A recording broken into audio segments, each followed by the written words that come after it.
Petrol પેદાશો અને સીએનજીના ભાવ વધારા પર કોંગ્રેસે હવે પ્રહાર કરવાનું શરૂ કર્યું છે। કોંગ્રેસે પીએમ મોદી પર કર્યા હતા આકરા પ્રહારો। ભાવ વધારાને મોદીની વસૂલાત ગણાવાઈ છે। કોંગ્રેસે પીએમને મોંઘવારી મેન કહી નાખ્યા। કોંગ્રેસે કહ્યું કે ચૂંટણી પૂર્ણ, વસૂલી શરૂ। સમગ્ર દેશમાં પેટ્રોલ ડીઝલના ભાવમાં ₹3.3નો વધારો ઝીકાયો છે, તો સીએનજીના ભાવમાં પણ ₹2નો વધારો છે। જે મુદ્દે કોંગ્રેસે પીએમ મોદી પર નિશાન તાક્યું અને સોશિયલ મીડિયા પ્લેટફોર્મ પર પોસ્ટ કરીને આરોપ મૂક્યો કે ચૂંટણીઓ પૂરી થતાની સાથે જ મોદી સરકારની વસૂલાત શરૂ થઈ ગઈ છે। મિડલ ઈસ્ટમાં ચાલતા તણાવ અને હોર્મુઝ સ્ટ્રેઇટની નાકાબંધીના કારણે તેલના ભાવ વધ્યા હોવાનું કારણ આપવામાં આવી રહ્યું છે, પરંતુ કોંગ્રેસે તેને જનતા પર લાદવામાં આવેલો આર્થિક બોજો ગણાવ્યો છે।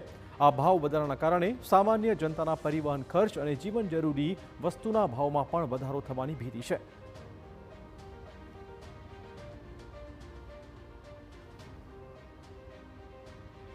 ભાવ વધારા મુદ્દે સમાજવાદી પક્ષના રાષ્ટ્રીય અધ્યક્ષ અને લોકસભા સાંસદ અખિલેશ યાદવે પેટ્રોલ ડીઝલના ભાવ વધારા મુદ્દે બીજેપી પર નિશાન તાક્યું અને કહ્યું કે અમે તો પહેલા જ કહ્યું હતું કે હવે સાયકલ જ એકમાત્ર વિકલ્પ છે।